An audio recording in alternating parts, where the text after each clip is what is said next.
Don't not be Thibodeau. And here it comes. It's about to come in. Oh my God. They didn't. They took Sauce Gardner. Oh my God, they don't want an edge. Maybe he likes Jermaine Johnson at 10. Then we're not going to get a wide receiver? Garrett Wilson, wide receiver. Oh my God, no edge. Who's sitting there?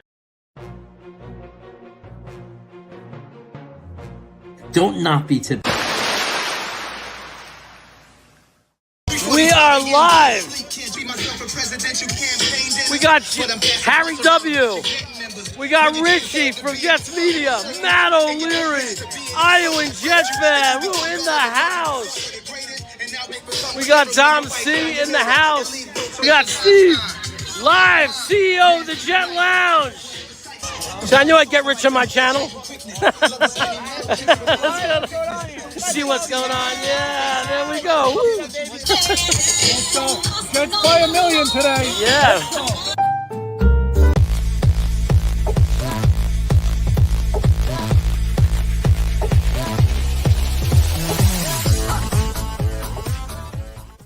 And here we go. It is Friday night.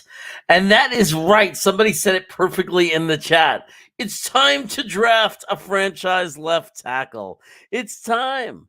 It's time. We definitely need one. Unfortunately, we don't have 2 picks in the first 20 like we did last year because I'd also love a franchise safety. And by that, I mean Brian Branch. But unfortunately, alas, we must pick only one. There can only be one. There can only be one. Anyway, we don't know how it's going to work out. We don't know how the draft's going to work out in real life. We're just going to pretend this is a real thing. All I can tell you is the trades seem to make sense that are offered in this app. So we've seen trades like it happen. It's not completely unreasonable. So today we will consider all trades.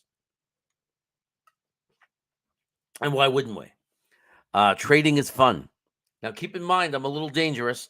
I'm a guy who always values filling the pipeline for the future. Meaning, if we get offered a trade to trade back a little in that first round, and I think we can get a guy that's close enough that there's not a big differential that we would have gotten anyway, like maybe a different tackle or a different safety or what have you, I will do that if that means stacking next year or getting us an extra second, third round pick this year. Okay, in my estimations, we're about a 1 pick short this year from really trying to shore up all of the different little needs in the ways that we can help the team. I would also love to line up a first round pick for next year and have 2 first round picks next year. The great scenario is if you need to add at least and build on 2 more positions going into next offseason. It's always good to think about the future a little bit. You have those 2 first round picks. If we do great and we don't have those strong needs, you could always take those 2 number 1s and trade up and just go for another premier player in any position or in wherever the need is. So just you understand my thinking and why I do these things. But let's say hello to everybody in the chat. The usual suspects are here. We, the people who was here like forever ago. I set up this draft on YouTube, and he came right in and was like, "What's up, boys?" Hank G, my friend Hank, what's going on, my friend? You're the one that said it's time for a tackle. 9 o'clock. Do you know where your chaos is? And are you giving him a hug? Jets mess, twisted. You notice these little symbols next to their names, twisted and Jets mess. What are those symbols? What do they mean? Well, it means that they're members of the channel. And it's funny because the name, when you're a member, you're actually known as a snacker and you have choices. You could be a light snacker. You could be a regular snacker, a heavy snacker, or even a super snacker. And that comes with different incentives and rewards if you want.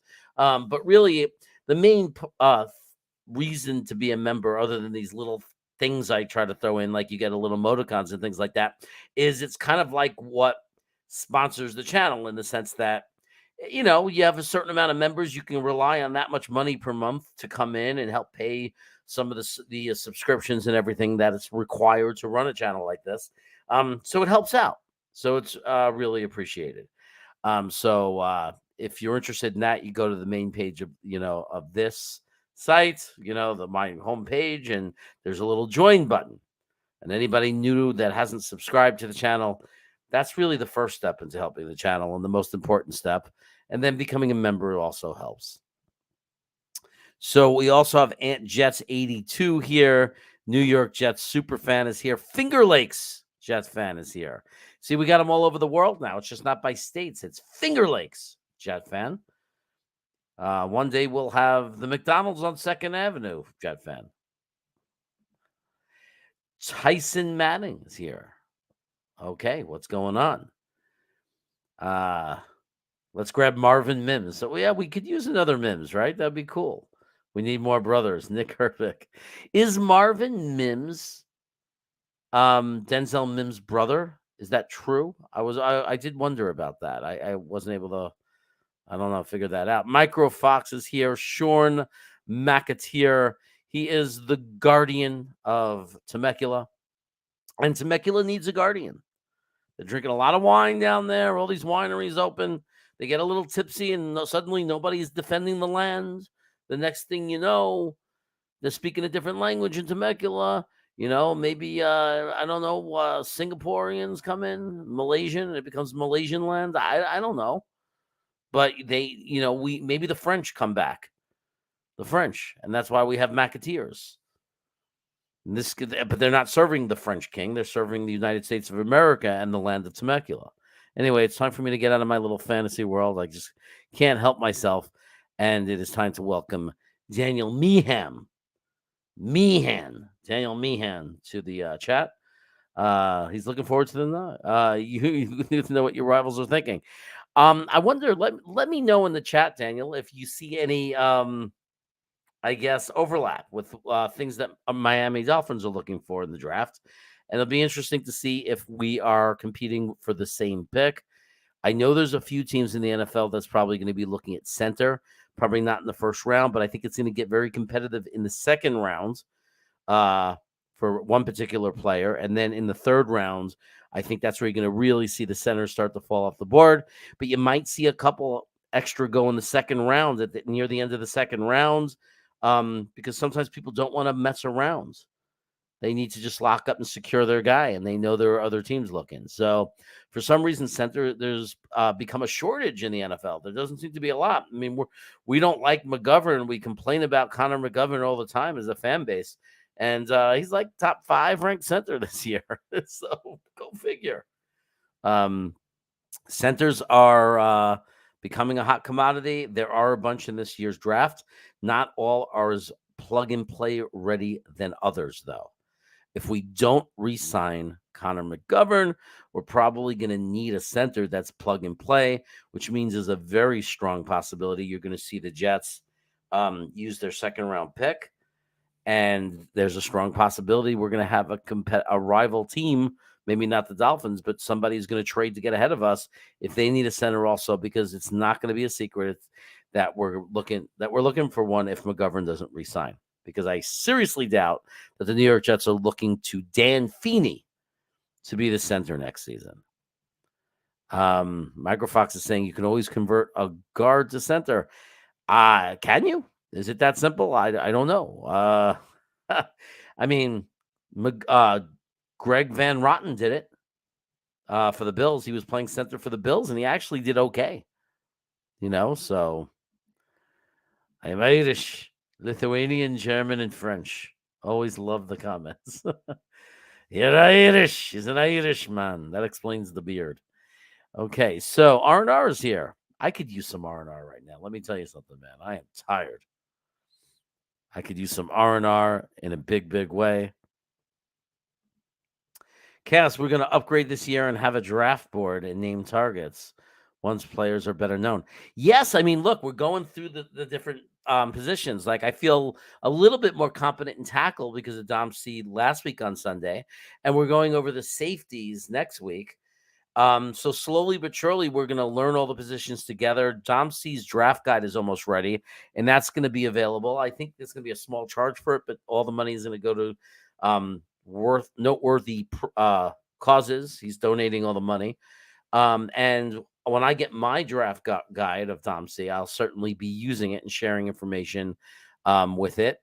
So over the next month, I think we're all going to get a lot more educated, and we're all going to have our opinions and our wants and everything. But like I pride myself on, this is a channel where we could really learn about the players.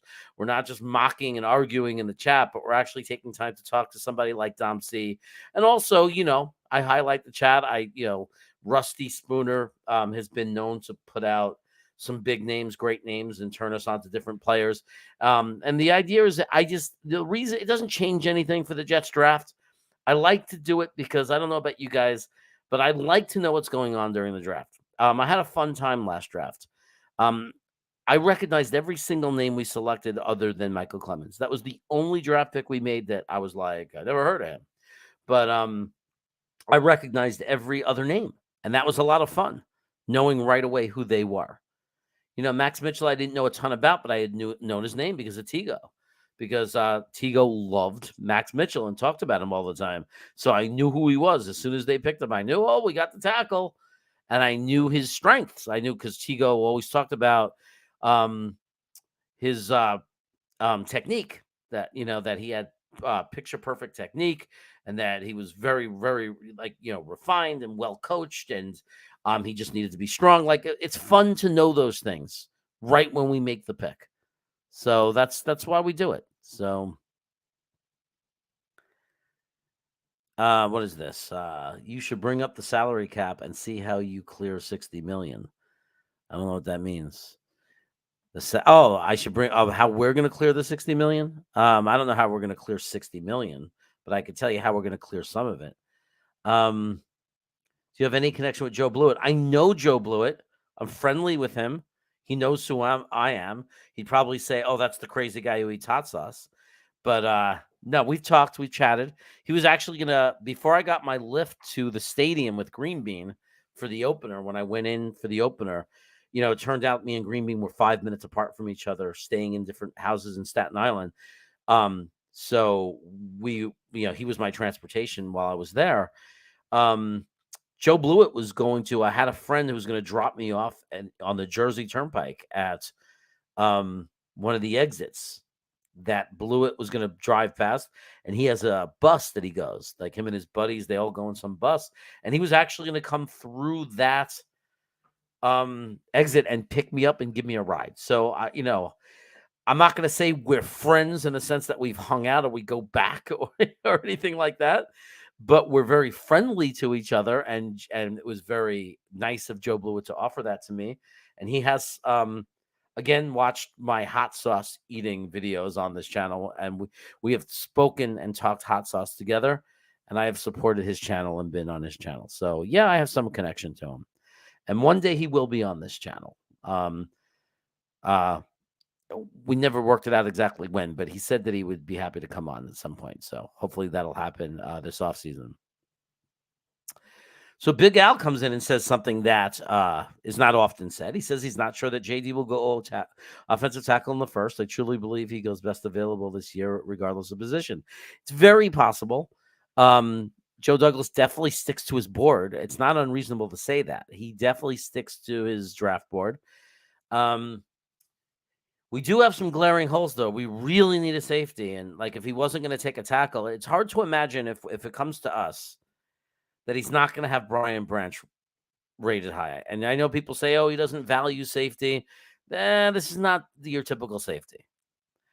But we'll see. Look, there are people already clamoring for another wide receiver. And I think the reason is there are some people that saying, hey, Elijah Moore, it doesn't look like he's the guy. It doesn't look like Elijah Moore is that good. Maybe he's a decent slot receiver, but he's not a solid number two. I'm just repeating what I'm hearing. People are starting to have doubts. They're like, why was Garrett Wilson able to get over 1,000 yards? And why couldn't Elijah Moore do anything? So, with Corey Davis maybe on the way out, and we'll talk about that. We might need a wide receiver. And at 13, because of the demand for quarterback and tackle, like depending on how the draft falls, we might get a guy that's expected to be a top 10, potential top 10 wide receiver pick at number 13. And he might do it. I mean, you got to think if you get a guy like Derek Carr, whoever we get at quarterback, can you imagine having Garrett Wilson and like another Garrett Wilson, like another stud kind of guy, like a top 2 guy selected in the draft this year, like one of the top 2 guys in the country if one of them slips to us? It's not impossible. So I agree that it might be a surprise. We don't know for sure. That's, all we could do here is guess and speculate. Interview question for all draftees: would you tell your coach to go F himself? It's kind of crazy to hear stuff like that, but I think that they handled it well at the time. Hearing that happened afterwards, I think they handled it well. So there's that. If not tackle, safety, linebacker, defensive tackle, Barisi only realistic one. Yeah, I agree that Barisi's the only realistic one. And as much as it might piss people off based on position, it would be ridiculously insane.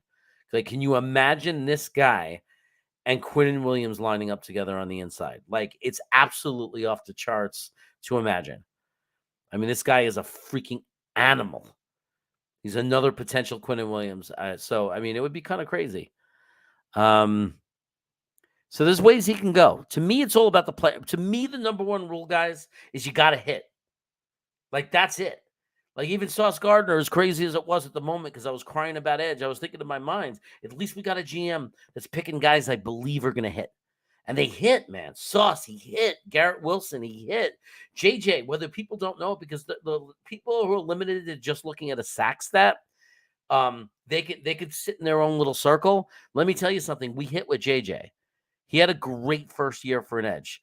He barely played on pass rush situations. Like he didn't play like on passing downs. And it wasn't because he wasn't good enough. It was because we had Bryce Huff and Carl Lawson, and that was the rotation. JJ did exactly what we asked him to do. He sealed the edge, and he did a great job. He made some great plays in the backfield, got on the quarterback. When they did pass, he created pressure. We had a very good rookie year from JJ, regardless of what people think. He hit on Breece Hall. Jeremy Ruckert was a question mark because he's developing behind the 2 tight ends that are already there. But then he played against Miami and looked like an animal. So that looks good from the little that we saw. Max Mitchell was a tremendous success, supposed to be a developmental pick. And then right away starts contributing, and he's only going to get bigger and stronger. And then, of course, Clemens, who for a 4th-round pick edge, wow, part of the rotation, played really well, gives us some attitude, gives us some size and strength and intimidation. You need a player like that on your team. So we could go a lot of different ways, and I'll be okay with it. I'm trusting JD based on last year's draft. Who am I to question him?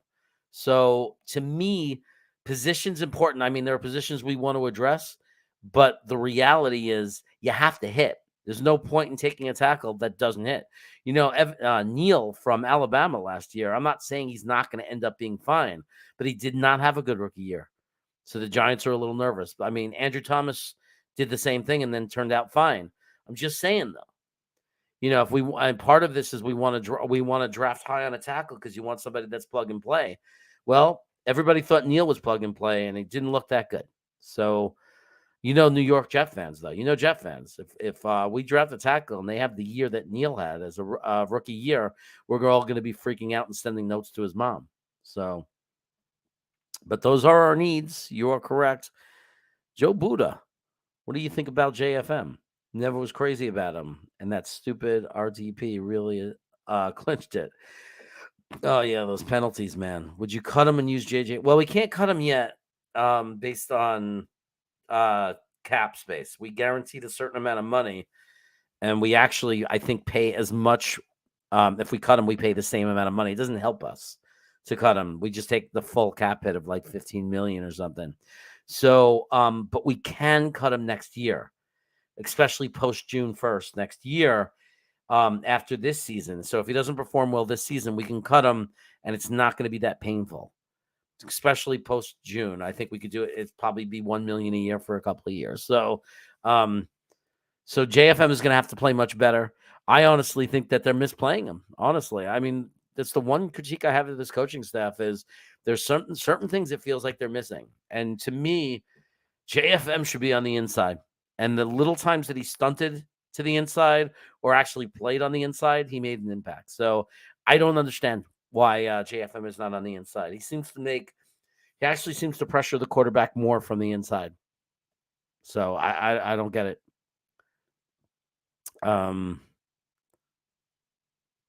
We're not taking a punter at 13. We don't need to. We could. I mean, you could get one of the top 3 punters in the country, undrafted free agent, or we could just do some weird trade or something. Like if we dump somebody that somebody else wants, for a nothing 7th round pick or whatever, and then we can get our future punter. But we're not going to invest or pay any real price for a punter, though. That doesn't make any sense. It just doesn't seem to. It's just, we're not going to pay any real price for a punter. But especially the fact that they don't seem to care much about the position, because the fact that we even went into the year with Braden Mann was a little weird, in my opinion. And then as soon as we did, we started to pay the consequences, because his continuance of 1 out of every 5 punts as a shank is alive and well. I don't know if any of you noticed that, but look through the season. I don't know if you could YouTube search something like that, but look through the season. If you run through the games or whatever, it's like every 5th punt, he shanks it. It's the weirdest thing. So you guys want to start? I'm going to do this draft. Maybe we'll do a couple because sometimes it's fast. We don't have a ton of picks anymore. Let me, we're 21 minutes in. People who are watching the video, not live, are going to be like, when is this dude going to do the draft? That's why I clicked on the little link. So let's do this. Present. Share screen. Window. Where is it?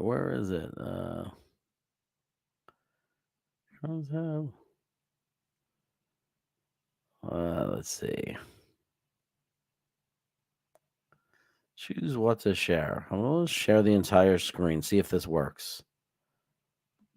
No, well, let me try this again. Present. Share screen. Huh. Well, why is it giving me a hard time?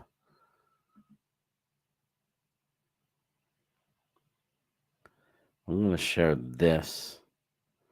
And then I'm going to find the right place to go. 1 second, guys. See if that works. I think that's going to work. All right, let me know if you don't see it. Now, you didn't miss anything. Tigo is here, guys. David Healy's here. What's going on? You guys ready for this draft? Hopefully you can see. Let me do full screen. I'm going to try to make it as big as possible so you guys can see it. Oh, wait a second. You're not seeing the right thing. That's annoying. 1 second. You're not seeing the right thing at all.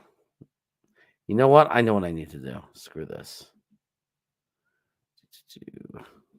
1 second, guys. One little delay. Let me open it up in a new tab in this browser. It won't let me share a different browser, which is really annoying. Here we go. Chats, 7th round, fast.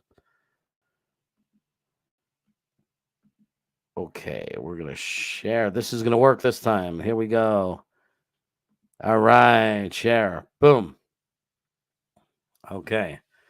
Hopefully you can all see that.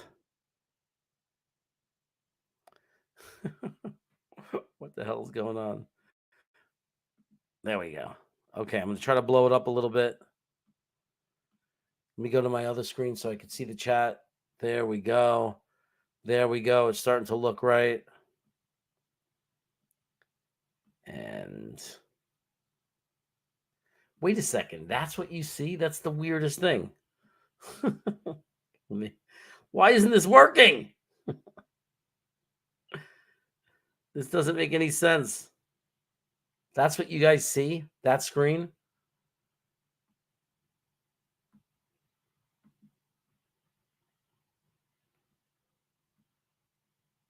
I don't know what's going on, guys. I'm trying.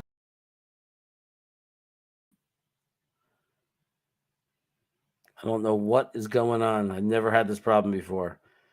You guys can see, you guys are looking at like the weirdest thing. Like, I don't know what's going on. Is it because, oh, it's because it's behind. Oh, all right. Why aren't you guys talking to me? It's fine. Tell me it's fine. All right. Okay. So we got to hide the current comment because Microfox is covering up the whole thing. All right. And now I got to go into the simulator. Okay, guys. Here we go. Let's draft. I selected the Jets, 7 rounds, fast speed. We finally get to go. And here goes nothing. I got it zoomed in as best I can, so I'm hoping you guys can see. It comes to us at 13. Brian Barisi was picked 9th by the Carolina Panthers. Screw those guys.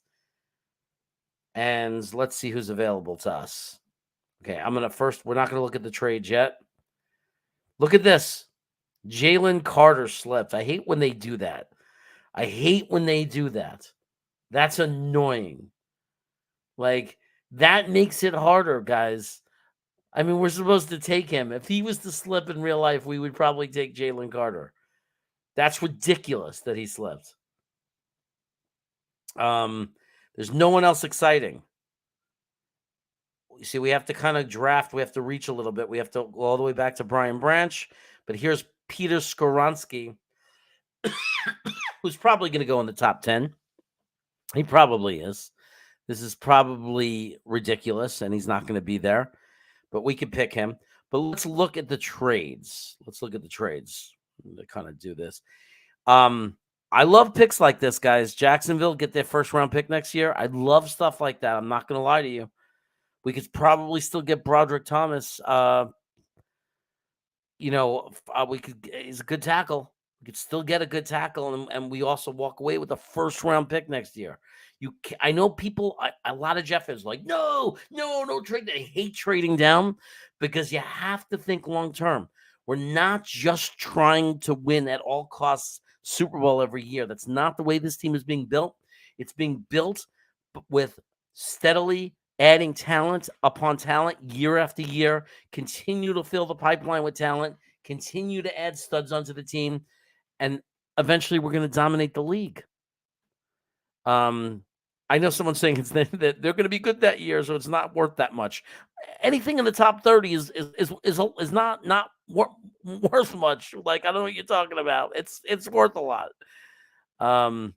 San Francisco wants to give us every pick they have, and their second rounds are next year. Look. I'm not going to do it just because I know it's going to piss everybody off and ruin the draft for you. Okay, I don't want to ruin the draft for you guys. So here's what we're going to do. We should discuss whether or not we should take Jalen Carter. Okay, with his combination of high athletic ability, incredible power, and violence. And the pass rush toolbox already brimming with moves makes Carter a clear early first-round prospect. He's an explosive playmaker and a viable threat in all phases of defense. Quarterbacks beware this fall. I know we're not supposed to take a defensive tackle here. It's just hard to say that the value here is absolutely insane. I mean, I was talking about Barisi because we didn't even think that Jalen Carter would be an option. We didn't. And I hate this. I hate being in this situation because everybody knows I want to tackle so bad. I really want to tackle. I think we needed to take a tackle. This is really ridiculous, man. And I think that if this really happened, I honestly believe we'd be getting better trade offers. I honestly believe we'd be getting better trade offers in this scenario. I think some team that wants a defensive tackle would. I think there'd be more teams offering us things. I just don't think that Joe Douglas would pass on this. I just don't think he would pass on this. I mean, we could we don't know if we're going to re-sign any of those guys. I mean, who do you guys like? Solomon Thomas? I mean, if we put a guy like this next to Quinnen Williams, it's ridiculous. It's probably, as long as this guy isn't a bust, as long as he hits, honestly, it's probably the best internal defensive line in the NFL. I mean, because we're talking. I mean, Quinnen Williams is arguably the best defensive tackle in the NFL. So if you put Jalen Carter next to him and Jalen Carter hits, I mean, we got to do it. I'm taking him. You can't pass on a guy like that. I mean, it's not going to happen, guys. It's not going to happen. Like, so don't worry about it. Like, there's no way that guy makes it to 13 unless something happens. Like, unless he's found, driving drunk or something. Like, it's just not going to happen. So, but I can't sit there and pretend. If a guy like that was to drop to us, you take him. Sorry, I got this itch on my heel of my foot. It's really weird. Yeah, so I know Tigo would support that move. I don't think we're going to trade down now because look at Miami. They want to give us a 5th-round pick next year to go down. Why would I do that? Yeah, I'm going to help you. Sorry, Daniel, but we can't help your team. Okay, so I think that our next pick is going to be quite obvious. See, Siaki Ika was a guy that was tempting me as a 2nd-round pick if he was there. Siaki Ika is actually really good, but we already got the tackle, right? Rashee Rice. I mean, these are not things to glance over and say are a joke or like there's no way we would take them. There's some exciting guys, but we're going to take Anton Harrison here because I kind of consider us lucky because Anton Harrison, I believe, is still a top 5 Dom C guy. And he's a guy that might be able to plug and play. I mean, but I don't think it would be automatic. I think Max Mitchell would, if Becton comes back healthy, I think it would be Anton Harrison would compete with Max Mitchell. And I don't know that it's automatic as a rookie he'd beat Max Mitchell, who has experience. But then again, he might right away. Be awesome. And a plug and play starter that does very well. So we're going to take him because we need a tackle. It's a position of need. It's a good guy to have available to us. He's ranked 33 overall, so he's a good value pick for us as well. I think Tigo liked what I said. I think the fact that I said this guy would have to compete with Max Mitchell is something Tigo would give me the thumbs up on because I'm not just saying that Max Mitchell can't be a starter because he can. Tampa wants us to go back and 6 spots, upgrade our pick next year. That's something we can consider. I got to look at the board. Kansas City, 94 and 3rd. I don't like that. I'm tempted by the Tampa Bay offering. I think they're going to stink next year. So that 4th-round pick will be an early 4th-round pick. I honestly believe it could be like pick 100 or a little bit like 99. I think it could slip, like be within the top 100. So it's a pretty big deal. I don't think Tampa's going to be good next year. But let me look and see who we're going to lose. See, this is the thing. I don't see us losing anybody because the guys we want are off the board, like are further down. Like if you look, because I'm thinking center right now, right? We got a long way down to center. Matthew Bergeron. Wow, that's low for him. He should be ranked a little higher than that. Look how far down we gotta go. You see, we have room. There's Ricky Stromberg. We have room to negotiate here. We could make trades. And I think I'm going to. I don't see why I shouldn't take that trade. Yeah. Let's hook next year up a little bit. Have an extra little 4th-round pick there. Okay, and as you can see, nothing really changed on the board for us. I'm not really a fan of Ivan Pace. He's an undersized guy. I'm not excited about him. How do you feel about Ivan Pace, Tom C? I don't think you like him either, right? I mean, I like the fact that he's from Cincinnati. Look how far back we have to go for center. That's the one problem.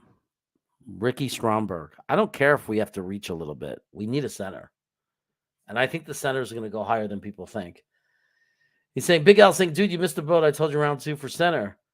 I don't think I missed the boat. We needed an offensive tackle. And I think the offensive tackle that was there, if you watched my show and if you watch what Dom C said, Anton Harrison's like a real deal guy. We're lucky to get him in the second rounds at that pick. He's a guy who can end up going in the first round. Anton Harrison can go in the top 25, to be honest. So I don't regret that pick at all. Sorry. You can look, there's one center that's worthy of the second round right now. Stromberg went back to school last year, but now he's available this year. So he's a guy who went back to school.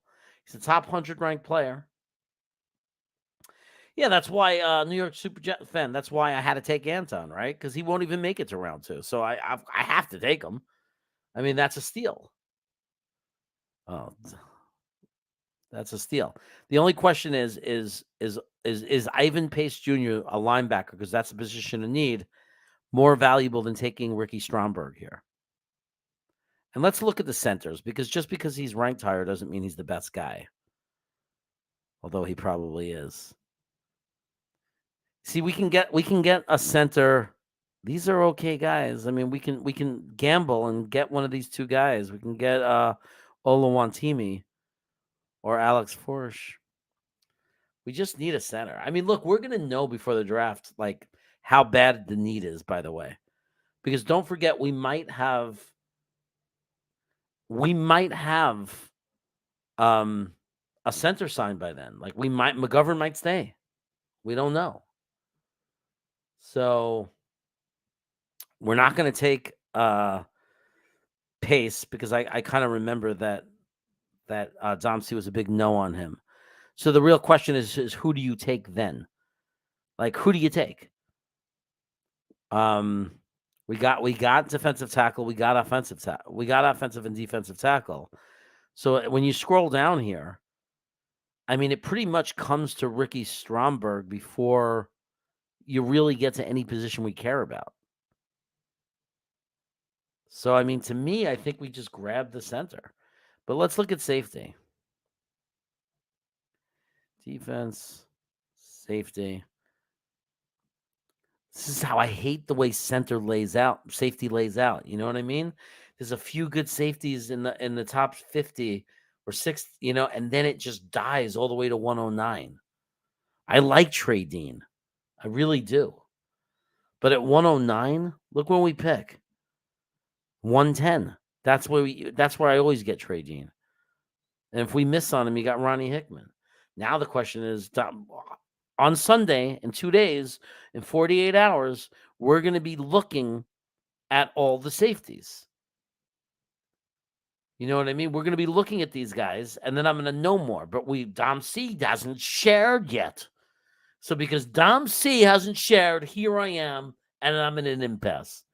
Now, I'm going to say for right now, one of these two guys will be there when we pick.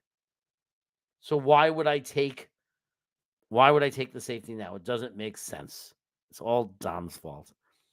So what I'm going to do right now is I'm just going to grab us the center. Sorry. I'm just going to grab the center now. We need a center. I like the name. I know Stromberg. I know the name. I can't watch the tape myself talking with Tigo. I'm too busy talking and hanging out with you guys all the time. Okay, so let's see. I want to see if the center if the safety that we wanted went off the board. I don't see it. I think we're okay. Let's go to defense. Let's go to safety. Let's hope. Oh, he's not there. But Ronnie Hickman is. I told you one of the two would survive. Now we have to hope that Dom C tells us that Ronnie Hickman is good and is comparable to Trey Ward. What do you think, Dom? Is he as good? Deep positional goes right our quarterback. Running back at edge, none that we need. Yeah, that's the problem. Let me read that out to you guys. Dom C is saying what's so frustrating. Cornerback, running back, edge. That's where the draft is strong, and we don't need those positions. It's very annoying.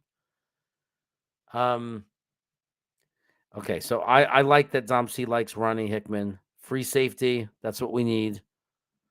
We need a free safety. Perfect. Let's get LaMarcus Joyner out of there. Let's pick Ronnie Hickman. I think Dom C likes this draft. I think it's a good draft for him. Okay, so let's see what we got, guys. We filled some holes here. We have a star defensive tackle to put next to Quinn Williams potentially. Like a super, super, super stud guy in Jalen Carter. Like we're literally he could go top 4 in the draft. He's expected to. That makes him a Quinn Williams type prospect. Okay. Then we get Anton Harrison. Guys, it's a top 5 offensive tackle in the draft. I mean, this is a guy who will very easily, and it will not be shocking if he goes in the first round, at the end of the first round. We get him at 43. That's value. Then we get Ricky Stromberg. Okay? He's one of those guys. He might not be ready year 1. He might not be as good as we want him to be, but he's one of those guys that might end up being a better than average in the league safety center. You know, and he could fill this void for us for a long time. I don't know why Big Al is a new guy who doesn't know anything. I'm sorry, but he's obviously a guy who thinks he knows a lot and doesn't, because he has certain names that he knows, and because it's names he doesn't know. Let me explain something to you, Big Al. You don't have to take an offensive tackle in the first rounds, for example, for him to be good. Like plenty of teams build, and their team is built on second, third round picks, fourth round picks. As evidenced by our draft last year. That's, the obvious picks were the first couple of picks, but it was the Clemens and the Max Mitchells, and those were the picks you start building a team on. Those guys that other teams are missing on. Like, I don't know if you understand that, but Jalen Carter next to Quinnen Williams is ridiculous. You want to stop the run? You're going to stop the run. You want to take away the pocket and make it impossible for the quarterback to step up with the pocket? Job done. You can't double team 2 guys. You can't double team both of them. So there's nothing wrong with making our defense more dominant. And then Anton Harrison very, very possibly could step up and might be a starting tackle year 1. We get Stromberg. We fixed the offensive line. So it's interesting that you're thinking he'd get fired. I don't know what your track record is, but I spend a lot of time on this and have a guy that's read about and looked at tape on every single one of these players backing me. So you're only going to pick. I told you round 2. Big Al, there's only one guy that's worthy of the second round pick at center. And you don't take a center before a tackle. I'm sorry. You could survive and get by. You don't want to, but easier at center if Ricky Stromberg is not completely ready than you can without a tackle. We've learned that. If Mitchell has blood clots or Becton can't play, we're dead. You need tackles. You got to protect your quarterback. So you could survive if you surround an average center or just an okay center with 4 excellent offensive linemen. And that's what we can possibly do. I'm a little worried about Laken Tomlinson, but hey, we're stuck with them. But I don't think it's impossible that Laken Tomlinson can end up being not as horrible as we all think. People don't know this, but Laken Tomlinson had a really, really big personal family loss, or he had a tragedy. And they could have messed him up this year. I think he'll come back. I think I'm falling for Will Lewis. Don't know if I take him. Oh, okay. Okay, so what do we need now? I think we start going for best. Now we really start playing the board for best player available at this point. Although we could use a linebacker if one happens to pop up. And there's Jalen Graham. Jalen Graham, 6'3", 220. He's a coverage guy. What do you think, Dom C? Dom C's saying that Anton Harrison could be a top 15 pick, and I believe him. That's the thing, Big Al. I'm sorry, but you're just some guy named Big Al. Dom C is a well-respected person who's actually creating a draft guide that everybody here wants, who's actually looked at film and actually studied, not just watches some of his favorite teams. Sorry. You obviously don't know who Anton is. And if you watched him play, maybe you wouldn't be complaining about me picking him in the second round. So I suggest you go check him out. You can go, after the show, you can go onto YouTube and Google Anton Harrison and look, or search it for it on YouTube and watch his highlights, or just watch and learn about him. I don't know. Who the hell is Dom C? Dom C is a writer and a very well-respected person in draft. Who are you, Big Al? Who are you? That's the real question. Who are you? You're just a regular bozo with an opinion like me. That's why I asked Dom C, because I can admit that I'm just a bozo. Obviously, you can't. You think that you're someone special that knows a lot, but you haven't. I mean, do you have any receipts? Do you have any evidence that you ever like?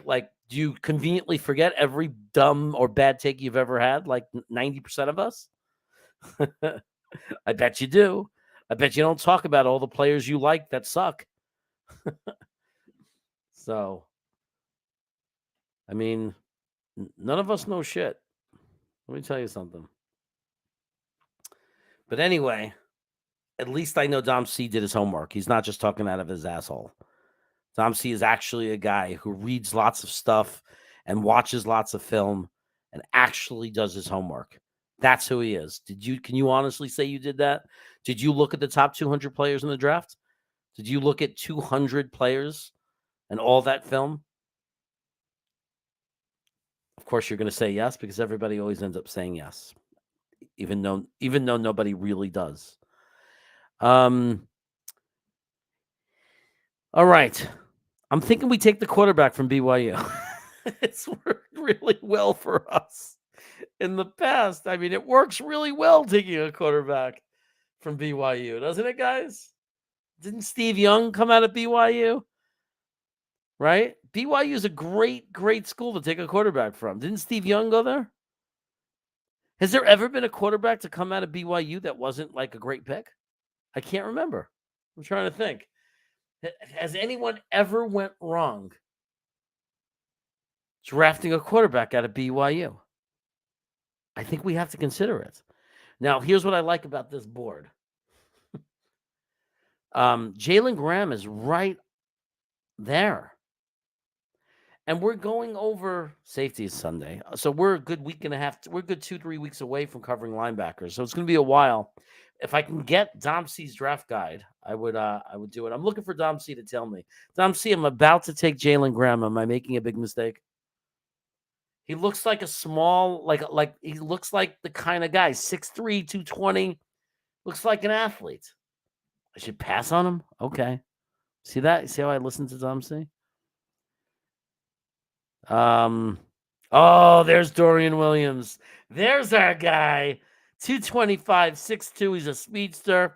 Best cover linebacker in the country. I can't believe I didn't look.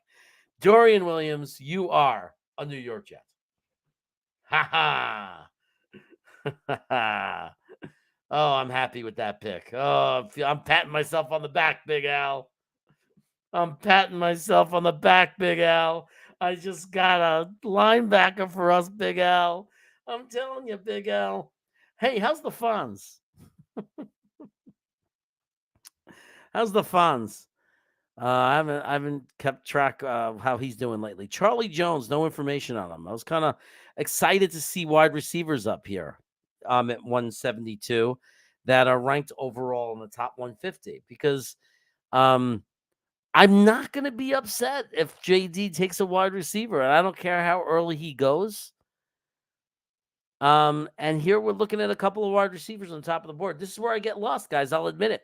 We're early in draft season. I am not prepared. I no longer know. I no longer know who to take at this point. This is where I run out. I mean, I recognize some of the names, but I just don't know. I honestly don't. Now it's just, this is I'm glad I made it to pick 172 before I have to admit that. But at this point, we're throwing darts. Now, I know Dom C knows some of the guys. Tammy McNeil says, who's winning, the Niners or Cowboys? Niners or Cowboys? I think that the Niners are going to win. That's what I think. I drafted a center. Let me catch you up, Tammy. I got a defensive tackle. I got an offensive tackle. I got a center. I got a safety. I got a linebacker. All the holes are covered. These were the needs. If you named our top five needs, offensive tackle, done. Safety, done. Linebacker, done. Center, done. I mean, it's all here. And I agree with Dom C. People think it's not a position of need. Defensive tackle is a position of need. But more importantly, if Jalen Carter slips to 13, we're taking him. We're taking him. And let me tell you something. There's going to be a few GMs that are going to have a lot of explaining to do that pick before us. Because how in the hell would how in the world would he slip? There's no way he's slipping. But somebody decided to take the other kid before him, Parisi. So, yeah. I don't think edge is impossible either. But, man, we passed up on all the edges, Dom. We had our chance. What is that from The Godfather? I had my chance. I had my chance. Look at the edges. There's nothing left. Look at the edges. What are we going to take? Ali Gay from LSU? Brian Young? Come on, there's no way you like these guys. Look what it says about him. He has good acceleration. Yeah, okay. Then why is he ranked 172? Yeah, I don't like him. Oh, Clemens was picked here with nothing. You're right. Clemens was picked here. I totally forgot about that. Maybe this guy's the next Clemens. He's 6'6" and 262. That could be the next Clemens. I mean, look, we're probably cutting Corey Davis loose. I mean, Carl Lawson loose and Corey Davis. So Carl Lawson getting cut loose. We are going to need an edge. Not desperately. I mean, hopefully we extend Bryce Huff. I see that super chat. I'll get to you, buddy. Thank you.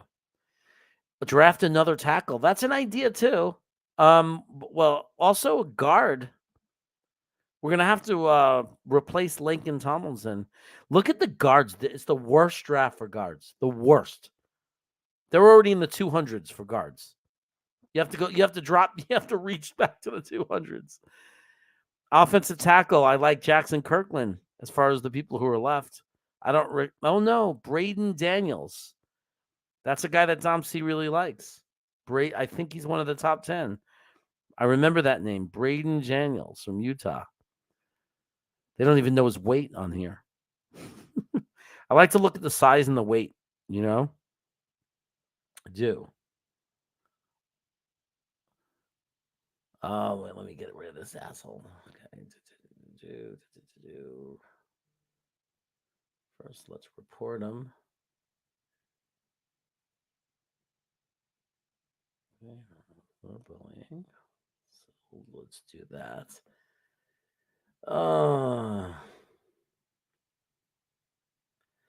He's harassing someone else. Oh, sorry, guys. We got somebody who needs to be taken care of. Okay.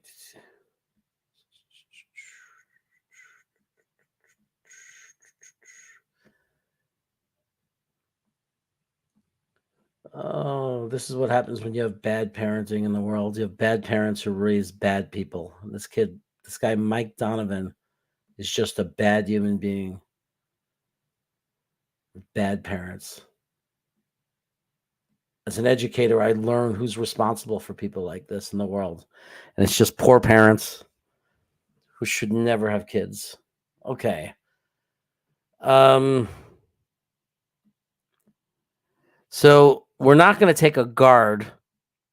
That much is for sure.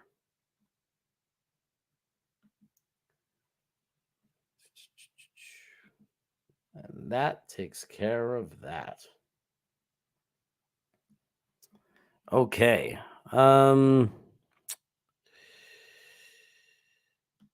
Let's go to So we don't have any tackle. I don't see any tackles except Jackson Kirkland. I can't get any. Kirkland's good. Probably a guard now. Oh, that's good though. I like that. That's good depth, right? We take Jackson Kirkland. We got ourselves a tackle who will probably play guard in the NFL. We're going to need someone to step in for Laken Tomlinson. So let's do it. I'm taking care of people. That's right, Anthony. I'm taking care of people. Anybody see Mike Donovan in anybody's chats on YouTube talking about Frankie? Just tell the person running the channel to shut him out. Just shut him out, guys. He's spreading false information about our boy. He needs to be, and it's like, I'm also hit the report button and report it to YouTube because it's a form of harassment.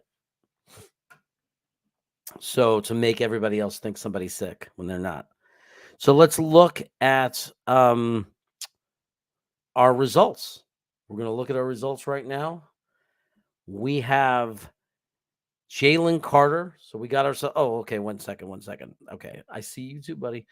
Jalen Carter, 13th pick overall. He was ranked to be a top 5 pick. So I have to give that an A. I'm grading myself.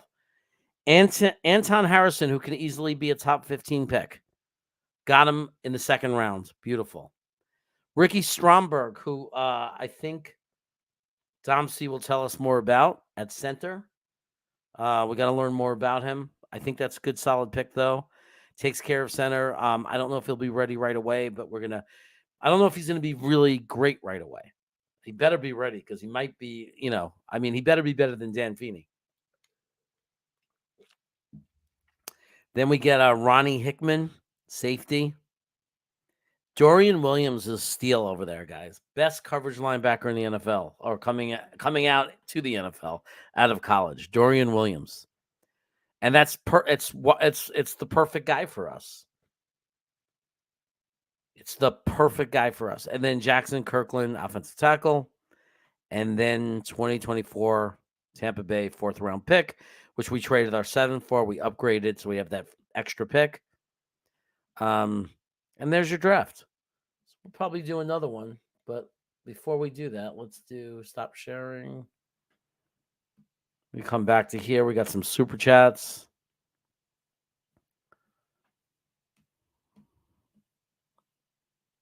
Okay. Make sure I didn't miss any super chats, guys. Hold on a second.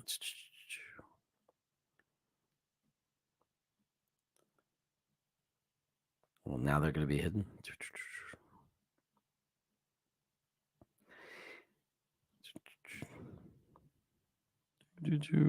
Where is it? Oh, now I know why Green Bean always counts on me. All right, eBoogie 156. Thank you for the super chat. We need to draft another tackle. I did.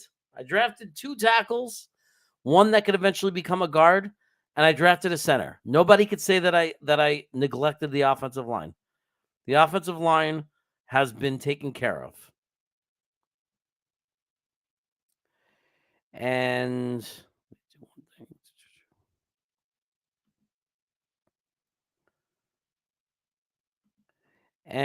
let's see.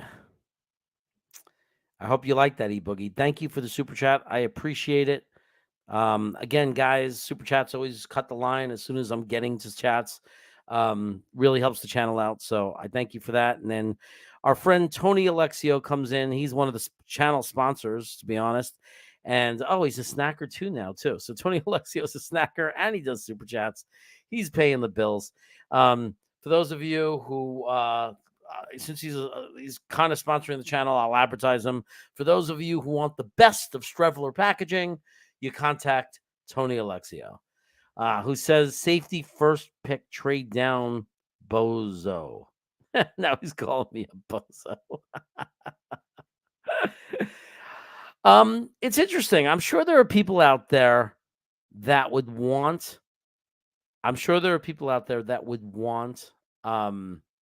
A safety with the first pick. Brian Branch is. Look, people as angry as Jet fans might be if we took Brian Branch with the 13th pick, all of that will go away once he starts lighting it up in the NFL.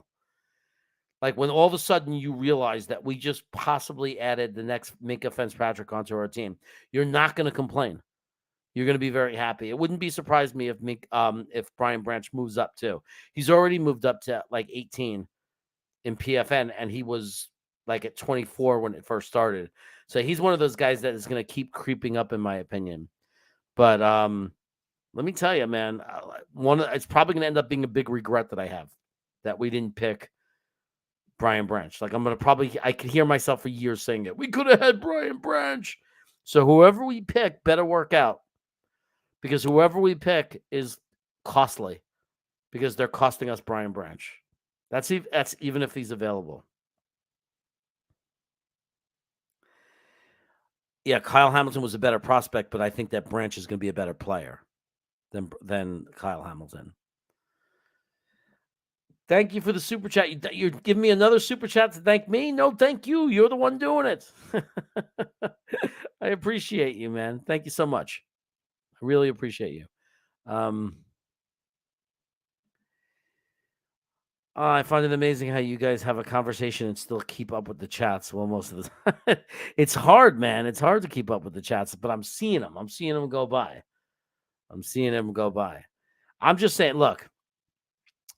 Yeah, exactly, Nathan. I'm not saying we're going to take Brian Branch. I know that Joe Douglas has never shown any strong obsession with safeties or value of safeties. Now, I don't think he doesn't value safeties. I think he traded Jamal Adams because Jamal Adams was an asshole, and we absolutely fleeced Seattle, and it's helped us create a whole rebuild. So it's not, I don't think he traded Jamal. And then, the Marcus May, everyone said he hates safeties. Why won't he pay Marcus May? Well, he looks like a genius for Marcus May. And he may have known about the DUI while we were all crying about it. Why are we not extending him? He might have known about the DUI. He might have known about him. So, he might have known about it. And guess what? It's not like he was dumping Marcus May or cutting him. Right? It's like, he just said, hey, we'll just franchise tag him. We control him for 2 years if we want. So, we go into the year and we know we had control of him. So, and then he gets hurt, and then the DUI comes out, and then he's gotten into more legal problems. And it's like, JD's a genius because he didn't stick us with this guy. Can you imagine if we would have given him, people wanted to give this kid $30 million guaranteed for 3 years, $33 million, $11 million a year. Can you imagine we'd be stuck with this kid? Be awful. Well, we'd be only stuck one more year, but still, it would suck. Yeah, man, Branch would be, that's exciting. But look, it's not what I would do, honestly. I won't be upset. I won't be shocked. I'll be excited because Brian Branch is going to be a star in the NFL. He's going to be an absolute ball-hawking star. He absolutely would make us a better team, and it would be a lot of fun to have him. But all that being said, I mean, I'm such a big believer in offensive line, and I don't see how we're ever going to erase or stop being the Jets when it comes to poor offense. Like, I think if we really want to finally get out of this no offense thing, I think we have to just keep pounding the table and picking offensive linemen until it happens. We need to build a wall. We got the specialty positions. Build the wall, and whoever comes and plays quarterback for us will feast.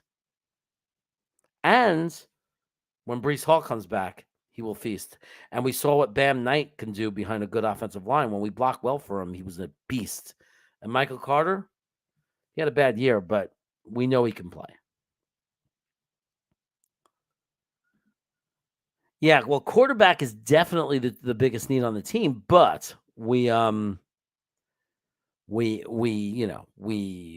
going to get a quarterback in the draft. Also, I agree, if we don't take Brian Branch, I'm really big on waiting for safety. Not too long, but I don't think we need to go too crazy on safety. Like, if it's not Brian Branch, like Brian Branch is the only safety I really see. Maybe second round Skinner, maybe. But I'd rather see that center.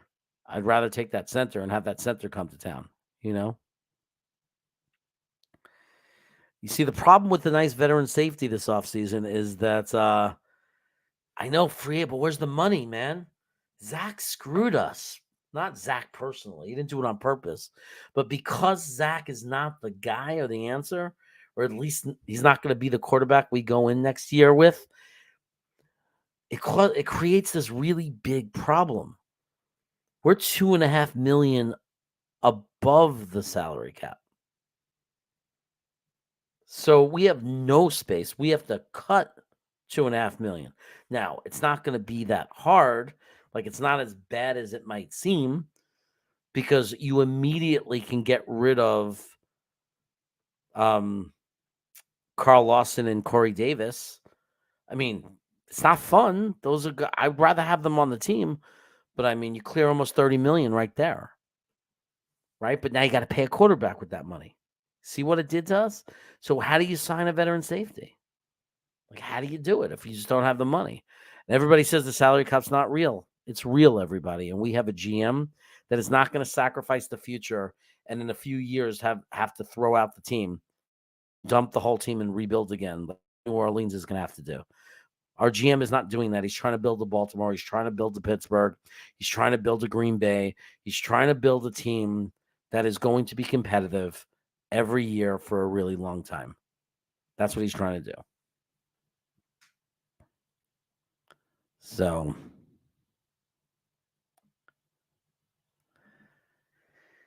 I bring in Carl Lamar. Well, it's not going to be Lamar. We got to stop talking about Lamar. Lamar is going to be a Baltimore Raven. So, like, forget about Lamar. It's not happening. It is a fantasy. People, you may as well just say Patrick Mahomes. We should just bring in Patrick Mahomes. Why wouldn't we do that? We should just bring in Allen. We should just bring in Allen. We should steal him from Buffalo. I mean, that's what you're saying when you say bring in Lamar, because he's just as available as those guys. Not available. It's got to stop. I knew it wasn't available the whole time. Yesterday it was confirmed. Yesterday was my get out of. Yesterday I finally got to say, finally, we can shut everybody up and stop the nonsense with Lamar. It's up. I put out a video 2 weeks ago about this. Pipe dream. It's not happening. Lamar Jackson is not going anywhere. And if he does, it won't be until June, because he's holding out because he couldn't get a contract and he was franchised. And guess what? We're not going to wait till June to address quarterback on the whim that Lamar Jackson might become available. We're just not going to do it. So Derek Carr, guys, or Aaron Rodgers, I don't know how Aaron Rodgers, how that works. I don't know if he agrees, Green Bay agrees. If everybody wants it, I don't know if there's a way they can make it happen that makes it digestible for Green Bay. There must be. When you have three people like when all sides want it to happen, there must be a way that Aaron Rodgers can help get them off the hook. Or we split the cost. I don't know. Tom C will know. Tom C knows everything. He should have this channel. Torn ACL. Priest might not play much. Yeah, he might not. It's true. He might not. We don't know if Breece Hall, what kind of, like there's two different stories that you could tell. You could tell the story of Adrian Peterson, or you could tell the story of most people who have ACL injuries. And that story would tell you that we really shouldn't expect Breece Hall to be Breece Hall until 2024, unfortunately. But there's hope. Maybe if they wait the right amount of time and he has a great rehab, I say you pup him, let him come in week 7. Unless he just blows them away in camp and like proves he's completely healthy, which I don't, it's not, the technology keeps getting better and better. So it's hard to say anything definitively. Let me go down here. Oh, look at this. Tom, you're my friend. You're not supposed to give super chats. Love the support. Means a lot, and try to give you as much info as these guys they can all learn. That's the main goal. Guys like Chaos Roll, they put a lot of time and effort. So be nice. It's okay. Look, it's okay. I'm learning how to, if you want to go public and you're going to have 56 people right now watching the stream and do a draft, I can't expect 56 people to applaud me and say this is a great draft. Some people aren't going to like it. Big Al has his opinion. One day, maybe we'll have Big Al make the picks. Big Al, come back on the next draft. And like one of these weeks, sometimes I let the chat decide, and I'll let Big Al do a draft for us. How's that sound, Big L? I love the name Big L because it makes me think of Big L's on Happy Days. It's like comfort memories. Dom, thanks for the super chat, man. You don't have to do that. I appreciate it, though, bro. You're part of the channel and you're super chatting me. It's weird. Okay. He's such a generous guy. Dom sees the kind of guy, like, if I see him, like, we go to a Jet game together one day, he's going to be, like, insisting on getting me stuff. You know what I mean? He's too nice. He makes me feel bad. He's too nice. Isn't he awesome? He's the best. Right. That's a whole nother, and that super fan, that's a whole nother story, right? I don't even want to get into that. But here's my thing. This is my biggest thought about Lamar Jackson, right? And here's the thing. I think Lamar Jackson is a hell of a football player.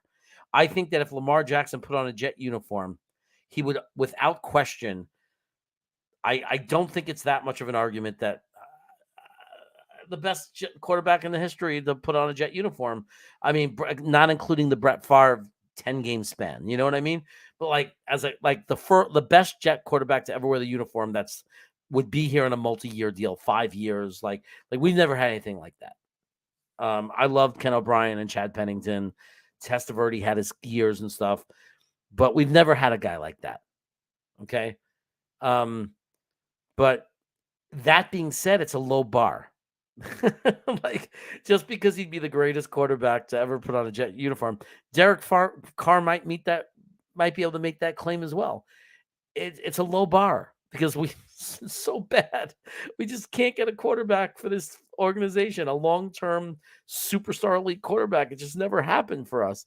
So it's a low bar. But here's the thing, and this is what New York Jets fan is saying, and I agree 100%. Baltimore is a smart organization. Okay? They won a Super Bowl in recent memory in our lifetime. That's something to be said. And for 20 years, 23 years, I remember in 2000, they won the Super Bowl against the Giants. They never go away. And they're just one of those organizations that's always putting quality teams together year after year. And every once in a while they hit and they win it. And, they won a couple of Super Bowls. So this smart organization, if this smart organization says Lamar Jackson is not worth whatever crazy contract he wants, the $50 million, the 5 years guaranteed, whatever it is, if they're saying we don't think he's worth it, smart organization is making that decision. An organization that you cannot argue their track record. Look at their record the past 20. They're much better than we are. They're much smarter than we are. They're a much more respected organization, and for good reason. They've earned the right to be known and respected and be referred to, because they are a better organization than the Jets. We're trying to change that. But for right now, there's no legitimate claim. Baltimore is a better, superior organization. Now, if that organization decides that they don't want to pay Lamar what he wants, 5 years, $50 million, $250 guaranteed, whatever it is, you're saying that we're going to come. Now, keep in mind, JD learns how to be a GM from Baltimore. That's where he learns how to be a GM. That's what he's modeling the Jets after as far as philosophy and building through the draft, okay? So you think that he's going to go to the team, to a player, that the people who taught him to be a GM and say they won't pay him $50 million for 5 years guaranteed, but I'm going to say that they're so wrong that I'm going to not only give him 5 years, $250 million, I'm going to give 3 first-round draft picks away. That means we don't get a tackle this year, folks. At least not one of the top 4 guys. Bye-bye. That means next year, whatever our hole is, we don't get it. We don't get it, guys. We don't have the first-round pick. That's what he's going to cost. So what you're saying is, if you're saying trade everything for Lamar, you're saying that even though Baltimore won't pay him the contract, we should not only pay him the contract, something that they wouldn't be willing to do, the better organization, the smarter organization. On top of it, we should throw 3 first-round draft picks for a guy who's missed 10 regular season games, 5 this year, 5 last year, plus the playoff game this year. For a guy who I think has only won one playoff game in his career so far, playing for a team like Baltimore, who's been an amazing organization. You take away, when you say, how do we pay Lamar? I'll tell you how we pay Lamar. We have to cut Carl Lawson. We have to cut Corey Davis. We have to cut Whitehead would probably be a guy that would save $7 million. We'd have to start cutting lots of guys, and we wouldn't have money to replace them. And we traded our first round pick for the next 3 years. So now you look at the roster and you say, are we putting a better team around Lamar than the Ravens have already put around him? I don't think so. The Ravens have provided great defense for him. The Ravens have provided a great running game for him. They've done it differently with receiving through tight end play. But can we really say we're better than them? So it's not that Lamar Jackson's not amazing. He is. It's not saying he's not a great quarterback and would be the best we had for a long time. He is. But would it get us? It would get us to the playoff. Would we be a playoff team? Yeah. But why would we win playoff games and believe we could win a Super Bowl if the Ravens couldn't do it with him? And then if we couldn't, 3 years of first-round picks, we're going to be feeling that through 2025. That's why we can't do it. We can't get Lamar. But Derek Carr might just be money. It might just cost money. That's different. At least you got your picks. At least you got your picks. And I'm not saying, Derek Carr too is scary too. But he's also, there's real arguments why Derek Carr could be the guy. There's real legitimate arguments of why he could be. And there's legitimate arguments of concerns. Both things could be true. I like Derek Carr. He's been a top 10 quarterback 4 years in a row before this year on DVOA. But he's declined a little every year for the last few years, just like Lamar has in performance. Obviously, this last year was a terrible one for Carr, where even DVOA had him at like 16, 17 in the NFL. Very low for him. He's usually top 10. I think it has to do with the horrible coach, though. I think that they have a terrible coach in Vegas, and I think that guy's messed Carr up. I also believe that Carr never had a top 10 defense, not even close. He's like some people. There was somebody who put a thing out there that look at how many NFL teams won a Super Bowl without a top 20 defense. Well, Carr didn't even have that. If you average it out, the Raiders were like the 26th, 27th best defense in the 6 years that he played there. So he's never had an elite defense. Joe Flacco won a Super Bowl. Is he better than Derek Carr? I don't know that he's that much better than Derek Carr. Jimmy G came in within one play of winning the Super Bowl. Is he better than Derek Carr? Plenty of guys. Eli Manning, is he any better than Derek Carr, or did he just have a great defense on the Giants? They went on runs with a great defensive line and sacks and dominating defense. I'm not saying Eli was bad, but was he any better than Derek Carr? So what if we give Derek Carr an elite defense and a healthy Breece Hall eventually and a great running game and give him some weapons like Garrett Wilson? I don't know. It could be enough. Yeah, that's a problem too. Unless he wants to. Unless Aaron Rodgers wants to be a Jet. If he wants to be a Jet and Green Bay is happy to let him go and get out of the contract, and the Jets want it to happen, if all three parties are completely on board, they can make it happen and make it work for all teams. But I don't know that that's the case, though. It's all we're talking that. We're saying all that stuff. We don't know that A-Rod wants to come here, Yeah, I think he's going to be on the pup list, too. I do. Oh, Big Al wants to help do a draft. Okay. Just hit the notification bell on my channel so you know when I come on, because I pop on randomly to do drafts. And we'll do it your way, Big Al. And we'll see what the chat thinks of your draft. You're saying it was a B+? It's pretty good.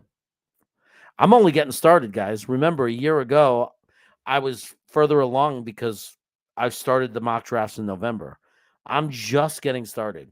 I know the first few rounds, but like you see, once it gets to the fourth round, I'm like, blah, blah, blah, blah, blah. But I just learned a couple of new players thanks to Dom C. So, man, yeah, man, it's been rough. I'm a Mets fan too. It's been rough. It's been rough. I work with this guy from Boston. He's a big Red Sox guy and Patriots guy and Celtics guy. He even likes hockey. And I went and I worked with him from like 2012 to 2016 before I moved. And man, it wanted to make me throw up, man. This guy was racking up championships. Just pissed me off.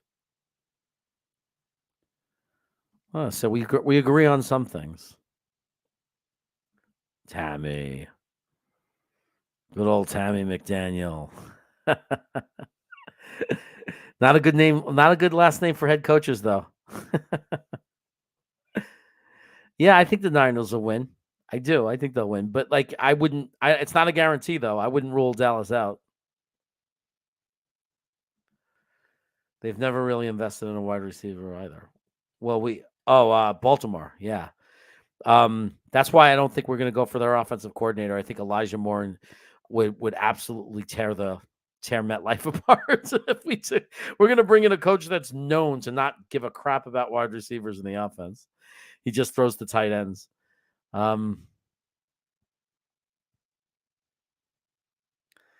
Yeah, I don't think it's just going to be an average O-line, though. I honestly believe our O-line is going to be very, very good. I am one of those guys who haven't given up on Becton. I'm not counting on him. That's why I want to draft a tackle. I'm not counting on him. I understand that we can't count on him. But at the same time, I have a feeling Becton's going to come back and stay healthy this year because I think statistically the odds say he will. And I think he's going to be great. I don't think he magically became a bad player all of a sudden. I think he's going to be good. I see you, Twisted. I'll check my emails. I know I got to send you that stuff. If McDaniel effed up Carr, good. That might be true. MLF may have effed up Zach, but I don't think he effed up. Like even Carr wasn't effed up that much. Like Zach, Zach was not even functional, dude. He was for a little bit at the end of the first season. I thought he was functional, and against Pittsburgh, he certainly was functional.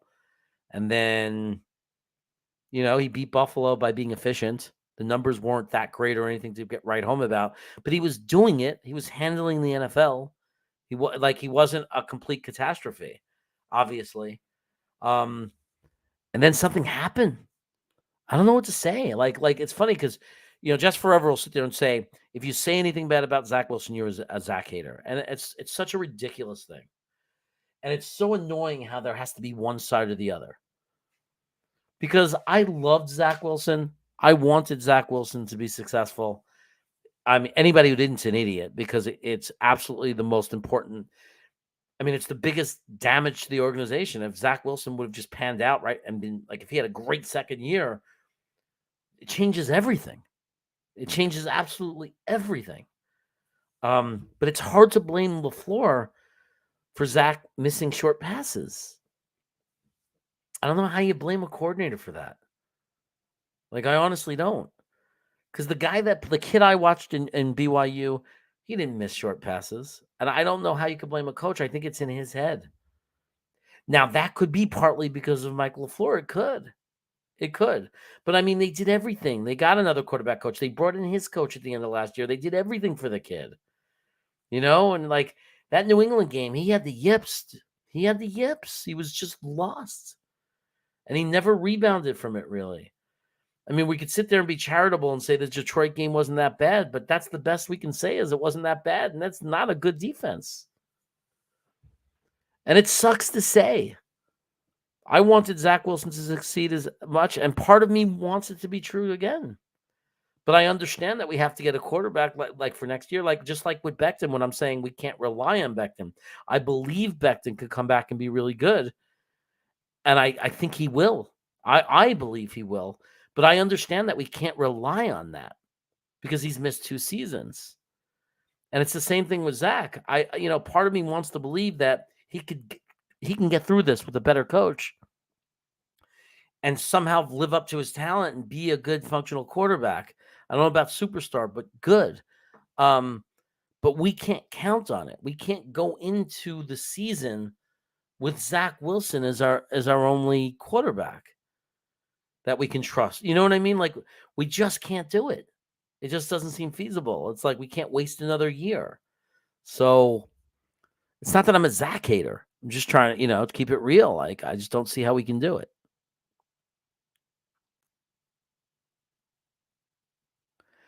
Yeah, we absolutely can't wait. That was my main point. That the main point is if Baltimore and Lamar can't come to a deal, they're going to tag him. And if Lamar doesn't show up at camp, then Baltimore might finally give in. They might crash. They might give up, wave the white flag and say, we're trading him.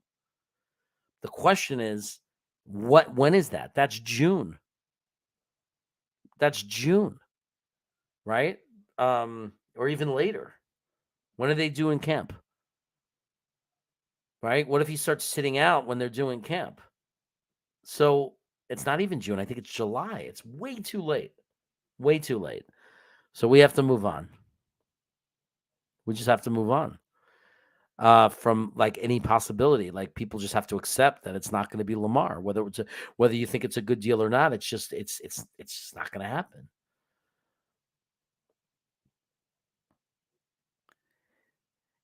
Yeah, the one interesting about Jimmy G is if you get Jimmy G, Zach will have to come in anyway, get to play, and he might have a chance to prove he's good again, which kind of excites me a little bit. But the problem is that Jimmy G is going to want too much money. I don't believe it. They keep saying that he's going to get 30 million or whatever. That's his value. I don't believe it. Who's going to pay him 30 million? Carolina? Are they, after what they've done with all these quarterbacks, are they really going to come in and pay Jimmy G 30 million? I can't. I just can't find a team that's going to do it. Who's going to give him 30 million a year? It just doesn't make sense to me. Oh, yeah, well, these are possible teams, not only for Carr, but these are teams that might want Jimmy G too. But do you see the Falcons paying Jimmy G 30 million? Do you see the Saints paying Jimmy G 30 million? Or the Panthers? Like, do you see any of them doing it? So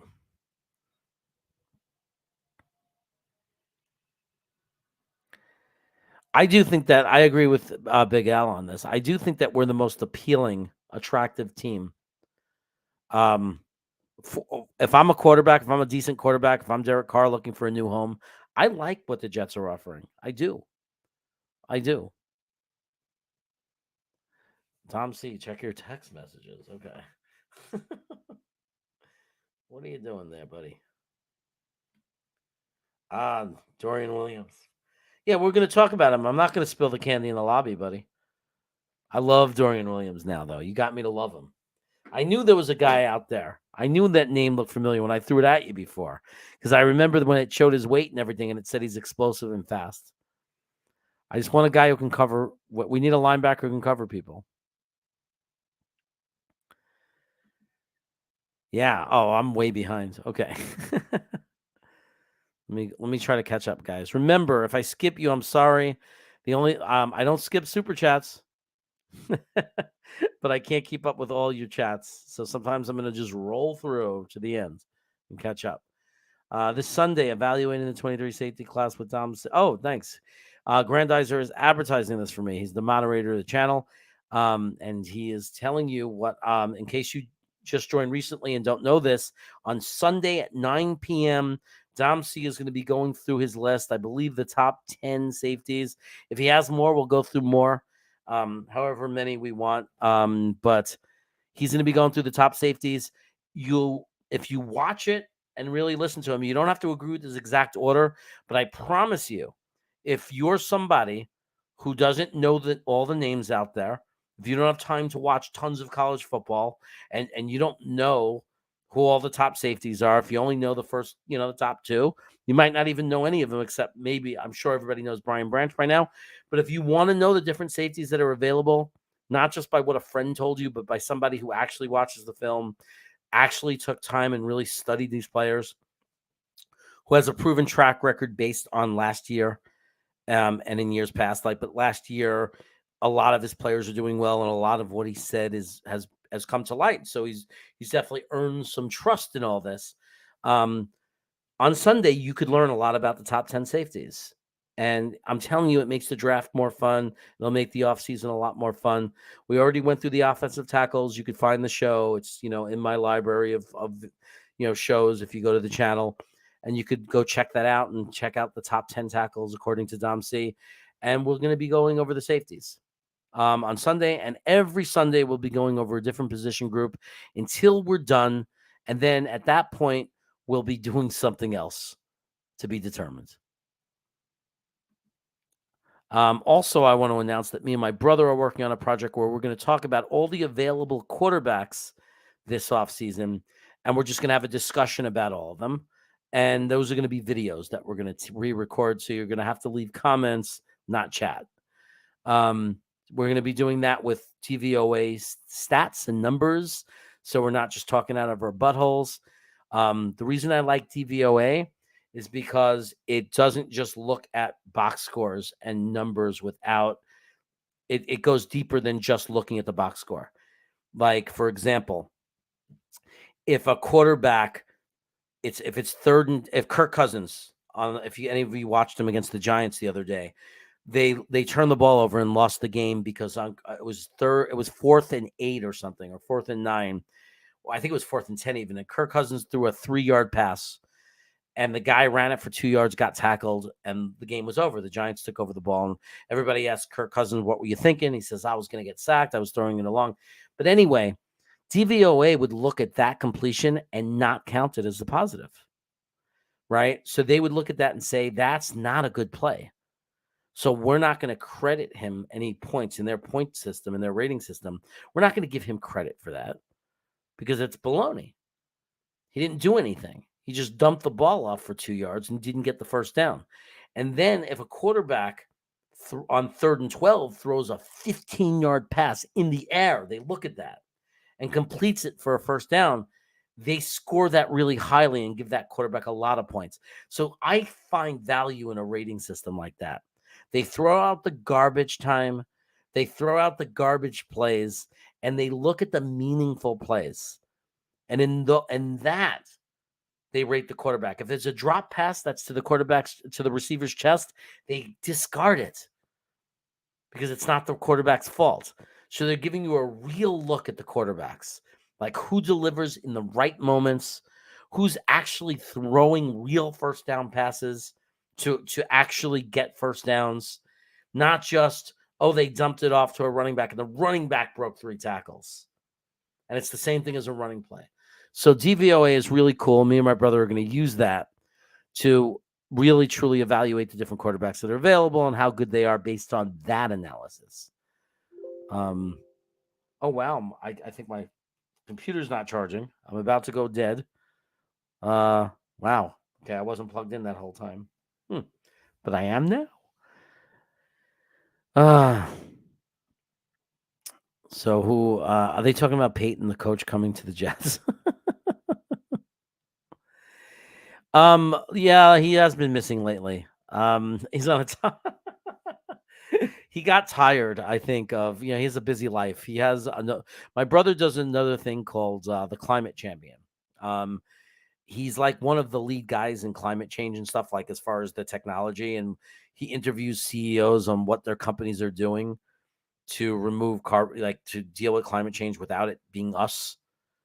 Like how does it not have to be the world doing something, but with technology? Because we've always counted on the fact that whatever we do to the world, we also constantly create solutions in technology that solve problems. And he talks to a lot of companies that do that solve problems. So when part of, not to, I don't want to get political, but when people are worried about climate change, one of the possible solutions, rather than panic, is know that there are a lot of companies out there that are figuring out solutions to the problem without it necessarily being having to rely and hope that, 7 billion people make it their problem. Dom C didn't get any players right last year. That's not true. It's not true at all. Got Garrett Wilson correctly. Why? Because he didn't rank Garrett Wilson first. Nobody's expectation is that you get the order of the guys ranked. Dom C loved Christian Watson, and Christian Watson scored tons of touchdowns for Green Bay, and is going to be a really good receiver. Dom C knew that Garrett Wilson was a special receiver, and he is. I think the only one he missed a little bit that he wasn't crazy about was Olave. He has to correct. No, that was Tigo. But Dom C pretty much nailed the wide receivers. That was why I knew we were okay when we took Garrett Wilson, because of Dom C. I didn't worry about it too much. I knew we were going to be okay because of Dom C. So I don't know what you're talking about. He also was pretty good with the edges. He said exactly what JJ was. He said JJ's not the big numbers stat guy that's going to give you the big 10 to 15 sacks his rookie year, if ever, but he seals the edge and he stops the run and he's a good all-around player. And he was right about that, because that's exactly what JJ was this year. So I don't know what you're talking about, Modine, but it's the one thing that annoys me is don't lie. Like, you could say your crappy opinions and you could talk like the stuff that you talk, but don't lie. And if you say that Dom C missed in his reviews last year, you're lying, because it's not true. And a ton of it is on tape. Plenty of it is on tape. So don't lie. He was right a scary amount, like percentage. Like, to the point where, honestly, if we were to get this to the right people, you might have organizations trying to get him in there. I'm serious. You might have organizations trying to recruit him to work for their team. That's how high his percentage is on the guys he was hitting on. Does anybody evaluate all the does anyone evaluate all of the players correctly? Any one GM? No. So there's going to be a lot of guys that Dom C is going to like. He's not saying they're all going to hit. He went through his top 10 tackles. They're not all going to hit. Some of them are going to be complete busts, and that's okay. We know that, because nobody can guess all of them. I don't know what the exact number is that's good, but, okay, Modine, you get to work on that. You put together all the evidence. I'm glad I gave you a project, my friend. Oh, it's good to be retired, isn't it? It's good to be an old guy sitting at home with nothing to do. Good. I'm glad that you checked them. I need the watch hours. Look, we did a video on Sunday. Was it on Sunday? No, on the Wednesday show. At the end of the Wednesday show, we went through every player. We went through all the players, all the drafts of the different players, and how their guys did for every single team. And the only reason I knew anything when we were talking about all the different names was because of Dom C. That was the only reason why I was able to follow the conversation and have it be interesting and ask about players, because of Dom C. My point, if I was a quarterback, why would I pick the Jets over the Falcons with Arthur Smith, top offensive mind in the NFL now? I don't argue that too much. Atlanta's a good landing spot. I didn't say it definitively. I like, personal for me, I'm not saying you're wrong. Some guys might prefer Atlanta. I think there's less state tax in Georgia too. People care about that. You care about that, right?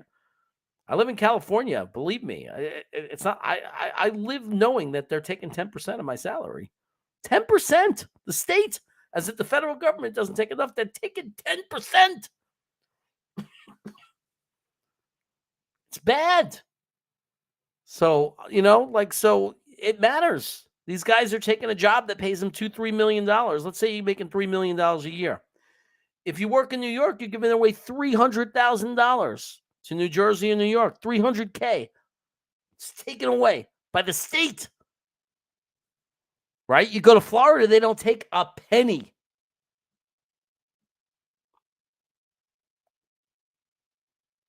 He's saying state taxes are illusion. Nothing is real. It's not no illusion. My brother just left California because when he gets his retirement payouts over the next 12 years, doesn't want to pay 10% of it each year.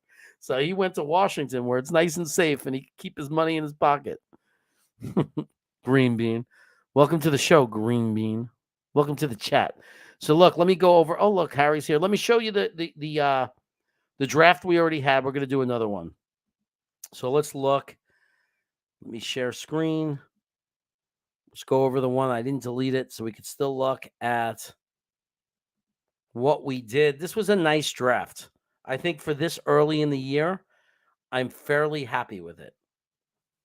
We got Jalen Carter. I was not planning on picking a defensive tackle with the first pick, but Jalen Carter is not going to slip out of the top 10. He's not going to be on the board when we pick. But I honestly believe that Joe Douglas would take him if he was, because he already proved he's a value guy. And that is too valuable to pass up on. I don't care what your needs are as a team. Jalen Carter at 13 is ridiculous. That we're talking about a guy that has the potential to be another Quinnen Williams. And can you imagine those two playing side by side? You can't double team both of them. You can't do it. This guy, Jalen Carter, produces even though he's double teamed. He's ridiculous. Then you got Anton Harrison, who could be a top 15 pick, and we got him at 43. Is he plug and play? Maybe. Yeah, you could play him, but he might, there's a risk. He could be really good year one. He might be, he might struggle a little bit. But, we'll have options. Hopefully, maybe we get lucky and Becton and Max Mitchell both come back healthy. Then we got Anton Harrison or whoever we take a tackle, and we have 3 legit tackles that can all be starters. Wouldn't that be nice? Ricky Stromberg at 82 because we needed a center. Ronnie Hickman, a safety that Dom C likes, which makes me feel good. He thinks he's a second or third rounder. Dorian Williams, you want a guy who can cover tight ends? You want a guy who can cover a slot receiver? This is your guy. One of the best coming out of the country in coverage. And then we got a wild shot Jackson Kirkland pick at tackle. Guy to develop. And along the way, we picked up a 2024 fourth round pick from Tampa Bay, which is really going to be close to a third round pick because Tampa Bay is going to stink. So not a bad draft. Not bad. I think we're going to do another one right here. I'm going to say start new sim. Let's do this. I'm going to say 7. I got to pick the Jets. 1 second. I got it zoomed in so you guys can see. So it makes it hard here. Fast. Let's start this draft, baby. Let me get rid of this. Okay. So what do we got here? Scroll over. We got some trade offers. We're going to not look at that yet. And you see this? I'm telling you, man, if we needed or wanted a defensive tackle, one of those 2 guys might slip. But we're not going to take Brian Brees, right? I mean, he's not the other guy. I mean, he's good, but come on. See, this is what I don't like. I think that Brian Branch is going to be ranked higher by the time we get to the end of April. And I think that this guy right here, Peter Skoronski, is going to be much higher on the board as well. So I don't think either would be a reach at 13, although on this board it is. Let's look at the trades. Let's see what they want to offer us. So Baltimore, I like going back to 22 because 22, we still can get a guy. I like this. I like Wildwave is saying draft Brian Branch. Believe me, I would not be upset if JD took Brian Branch. I really wouldn't. Oh, look at Minnesota. Now, Minnesota's 23, not 22. But, and this is a big but, I think Minnesota might have a worse. Well, maybe not. They might pick around the same place. I'm not going to play that game. And Kansas City is saying, go back to 30, we'll give you our first, but that's going to be a late first. And then the second is almost like a third rounder. So I'm not liking that very much. I didn't trade last time, guys, so I'm going to trade with Baltimore. and say, accept. Now we go all the way to 22. I know a lot of you are pissed. The Chargers want to give us their first. We got 3 first-round picks next year. But, man, the Jets, you guys would burn MetLife down if we didn't take a first-round pick. Let's see who's available. Look at the running back. Of course, the running back is going to slip. Look at the guys slipping that we don't need. Amazing. But look at this. This is what I like about Broderick Jones. Broderick Jones protects us because we got a first-round pick,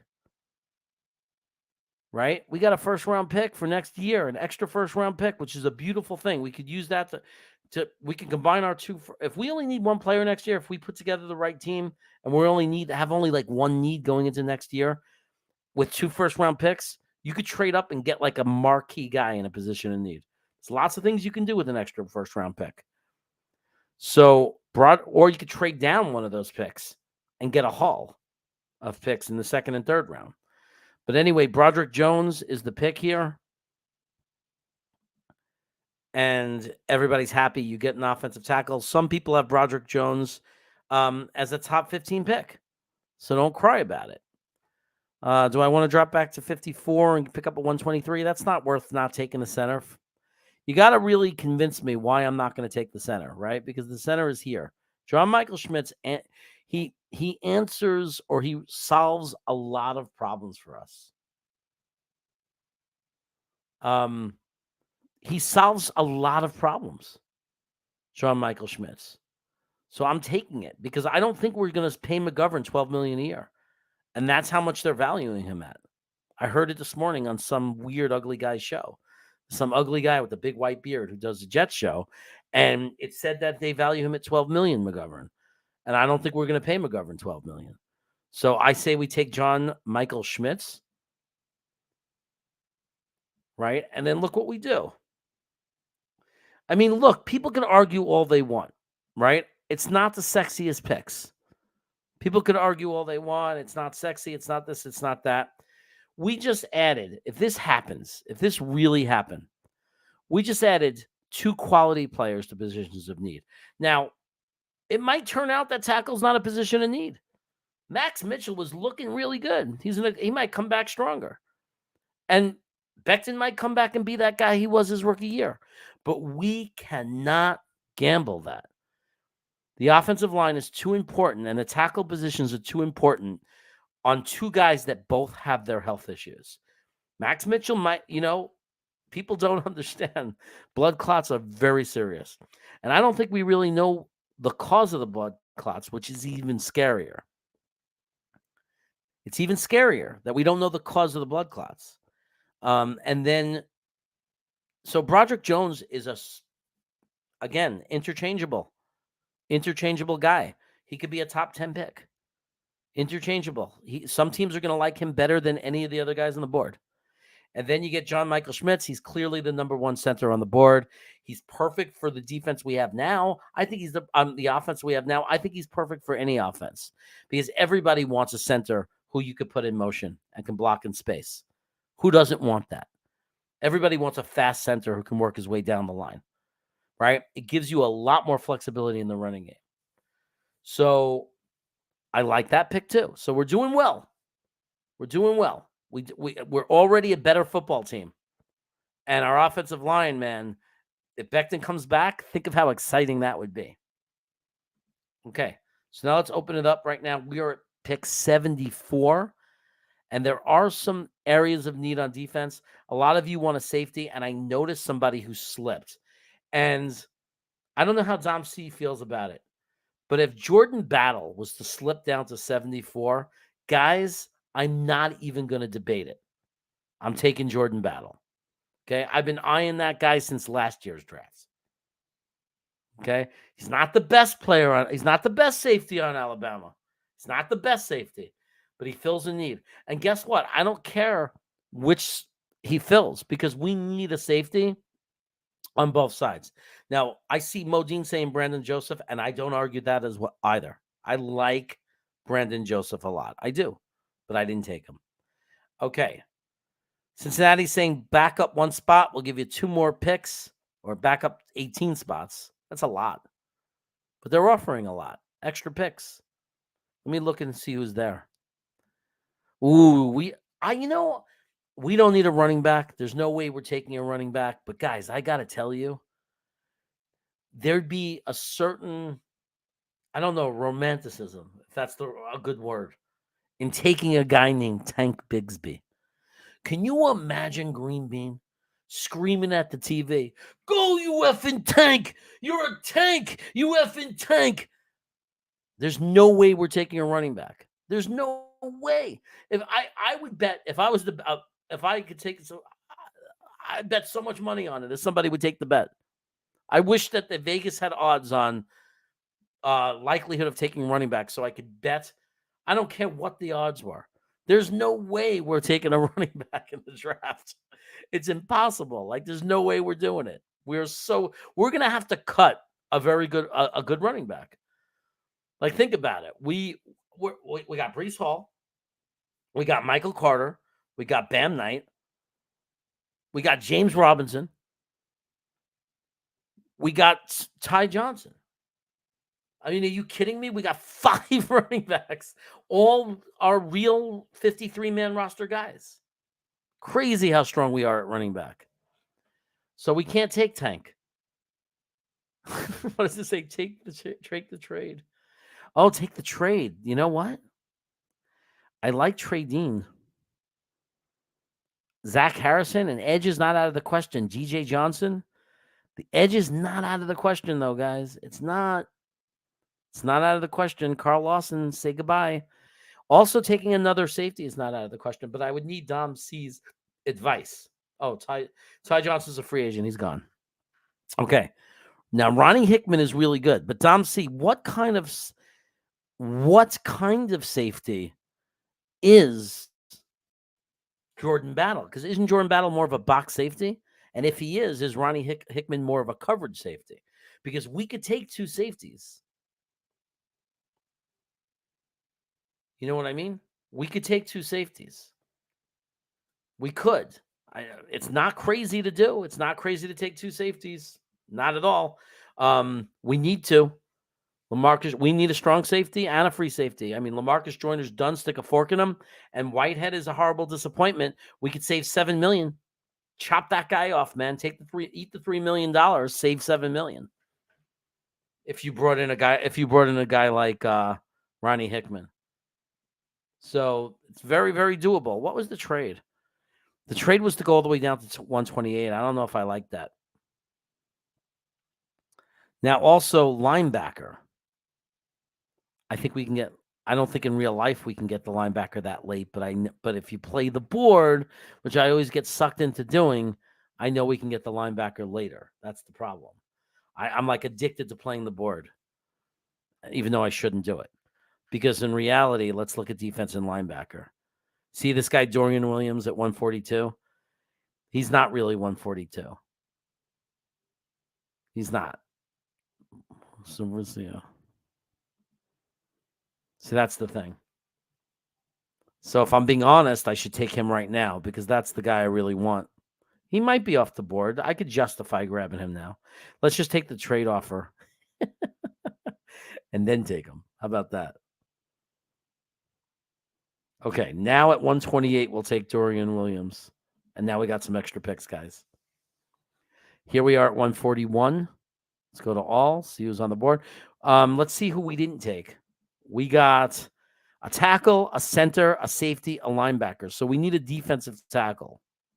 So let's look at defensive tackle and see if there's anyone here. Colby Wooden. Colby Wooden. Help me out here, Dom C. Oh, Battle is a hybrid, can play deeper middle. Hickman is a true free safety. Okay. Well, I ended up taking your linebacker guy, and I know you're not going to complain about that, brother. Let's look at the defensive tackles here. There's that guy, Jackson Player. I like the last name Player. He's a player. Player's a player. Right? In the world, in the history of sports, has a guy named Jackson Player ever been a bust? I mean, with the name Jackson Player, You could see it already. Chris Berman, ESPN, and Jackson Player. He's a player. We got a player with Jackson Player. Like you could see the highlights. He picks up the fumble and he brings it back for the. I could already see it being called. Isaiah McGuire Edge is a second-round talent. Shouldn't be on the board. Is he still on the board? He is. I'm going to take him.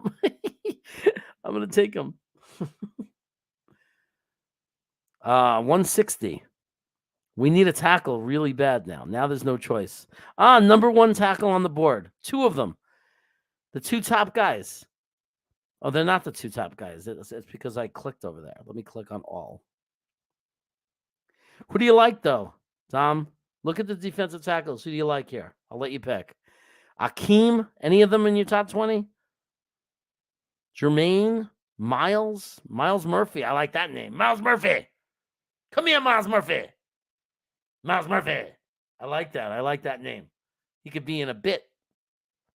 He could be on a comedy show. Come here, Miles Murphy. Security.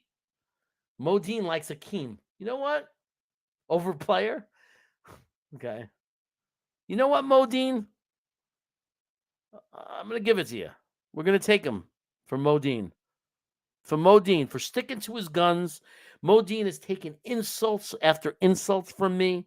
He's been yelled at. He's been cursed at. I'm going to give Modine this pick. There you go, Modine. Look at that. Because of that trade, we still have 172. Let me see how many more we have.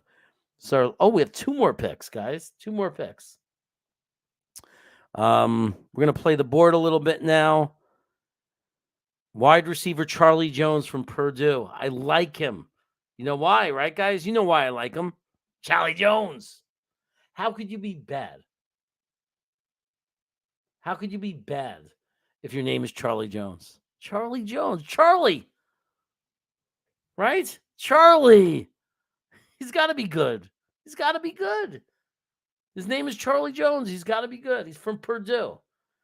I'm not going to take a kicker yet, Harry. I'm going to take a punter. That's what I'm doing with my 192. I'm taking a punter. Hey, Braden Mann. Hasta la vista, baby. We're going punter. And the number one punter is, Turk. His name is Turk. Guys, his name is Turk. You ever see the movie Turk 182? You know, Zimmerman Flew and Tyler New. Turk 182. It's an omen. It's an omen. That's our punter. Michael Turk, welcome to New York. Welcome to MetLife. Try not to shank 1 out of every 5 punts. All right, so here we go. Let's look at how we did. We got, I'll enlarge it up for you. There we go. Let's make it big. Big, make it really big. Okay, here we go. Check out this draft. Guys, understand when you go to the bottom of the draft that not only did we get the players, but we're walking away with the 2024 Baltimore first-round pick. Okay, so we got a first-round pick next year. That means we have 2 first-round picks next year. Okay? That's huge, guys. I am very big on constantly funneling the future. I'm not saying I'm not one of those guys that's always pushing everything to the future and then we never win. But I never give up on the balance of always thinking about the future. We get an opportunity to bring in a guy like Broderick Jones that solves our problem. You got a plug-and-play offensive tackle. And you could do that at the same time as getting a first-round pick. If somebody wants to trade up with us to 13, if there's someone there they want so bad, and we only have to go back. It happened for the Giants. They blew the pick, but the Giants went back 10 spots, and they got a first-round pick from Chicago. So it's not impossible. It has happened. If the right guy is at 13, somebody at 20 to 24 might trade up with us. Now, there's no guarantee that we'll get one of those top 4 interchangeable tackles, but that's okay. I mean, because there's other guys that we could pick there to soothe our pain. Okay? I don't think we could turn down an offer for a first-round pick if somebody's willing to give it. And it means not going down too far and still getting one of our guys. I think it's something we have to consider doing. If this was to happen, though, in this situation, we get Broderick Jones. There's your tackle. There's your center for the next 10 years, guys, unless we can't re-sign him. But 5 years. Actually, we control him for 5, 6 with the franchise, right? So, or is it 7? 5th-year option, franchise for the 6, double franchise for the 7. You control this guy for 7 years. I mean, we wouldn't double franchise because the cost, if the 2nd year is too expensive. But Jordan Battle, that takes care of safety. I love that. He's a hybrid. Dorian Williams, guys, get used to the name. Get used to the name Dorian Williams. We're going to be talking about him a lot on Sunday. Get used to this name. Every Jet fan who really listens and pays attention, I promise you, you're all going to be in love with Dorian Williams and want him in this draft. There's no information here, which means you have to wait for Dom C. I have it. He's texted it to me. But all I'm going to tell you for right now is that Dorian Williams is arguably the best coverage linebacker coming out of college this year. And that fits our defense perfectly. Isaiah McGuire at edge. Tom C says he should be a second, third round guy. I'll take it. Akeem Messidor. I'll call that the Modine pick. Modine, we're never going to forget it. I'm going to track this guy's entire career, man. So, let's see if he gives any information about his size at least. See who I picked. Oh, I got to shrink it down to see. 6'2", 272. So he's more athletic. He's not a big fat body, which fits into Coach Saleh's criteria. He doesn't like big fat. He likes athletes. Charlie Jones, the wide receiver from Purdue, and of course Turk 182, Zimmerman Flew, and Tyler New. So there you go. That is our second draft of the evening on Friday night. I got to go because it's 8:00 and my wife wants me to make the salad again. I'm on a diet, so I got to make the salad. I made a very, very delicious salad. I was actually gonna send the picture to myself on this computer so I can show you the Greek salad I made. I make the best Greek salad. The best. I'm on a diet, so I had to figure out how to make healthy food taste good. So I figured out this Greek salad that is like, my God, I put black olives in. I put green olive tapenade. I mixed that in there. Red onion, thinly sliced, bell pepper. Then I make this dressing myself. I know how to home make the dressing. Red vinegar and oil dressing with some pepper and salt mixed in. Big piece of feta cheese chopped up and thrown in there. I use romaine lettuce. It's a very nice salad. Very nice. I sound very Jewish right now. I make a very good Greek salad. Okay. Let's see. Dom C. Schmitz is an old prospect, though. That's the only problem. He'll be 25 by the end of 23. Okay, but centers could go deep in, centers could play till they're pretty old. I want him for 7 years, 32. Who cares? 32 years old. What do I care? Billy, now you stop that. Grandizer, thanks for joining the stream. He says it's so much better than me. Hit the like button, please. I appreciate that. I haven't even hit it I'm watching. I have it on one of my screens here, and I haven't even hit the like button. There we go. Hit the like button if you will. I appreciate it. I appreciate everybody who's watching. Modine, I'm glad you had a good time, buddy. I'm glad you had a good time. I'm trying to be nicer to you, man. I am. I'm trying to be nicer to you. I mean, what can I really say? You were right about Zach Wilson.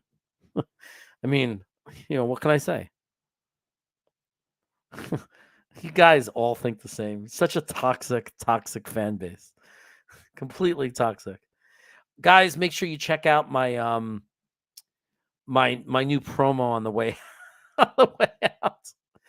It's a 10-second video, but check it out. It's pretty cool. I have 2 of them. I'll play them back to back. If in case you missed it in the beginning, I'm really proud of them. They're much better than Green Bean's promos. Green Bean is very jealous. Take care, guys. Thanks for watching.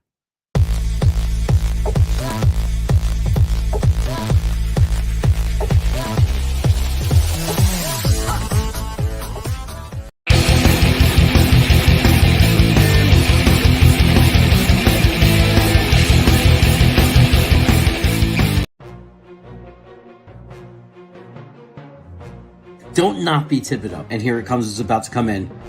Oh my God! They didn't. They took Sauce Gardner. Oh my God, they don't want an edge. Maybe he likes Jermaine Johnson at 10. Then we're not going to get a wide receiver? Garrett Wilson, wide receiver. Oh my God, no edge. Who's sitting there and just The Jets traded up. The Jets traded up. Are we taking JJ? Are we taking JJ? Because I know Braden is in New Zealand saying, we should get Young, Mike. He's definitely saying that. JJ! We got Johnson! We got Johnson at 26! We got Johnson at 26! This is great! Yes! They took Roger McCreary, they didn't take Dean, and we traded up. We can get the Kobe Dean. We can get the Kobe Dean. It really is. They took Breece Hall. They took Breece Hall. Wow. I mean, look, I love Breece Hall. But there's also Jeremy Ruckert, who I think is the best tight end in the class personally. They took Jeremy Ruckert. He took Jeremy Ruckert. Yes! We got a Jeremy. We got a Jeremy. Oh, and the Jets pick, and it's Max Mitchell, offensive tackle. We needed that. That's wow. We took Michael Clemens. I never heard of him. A defensive edge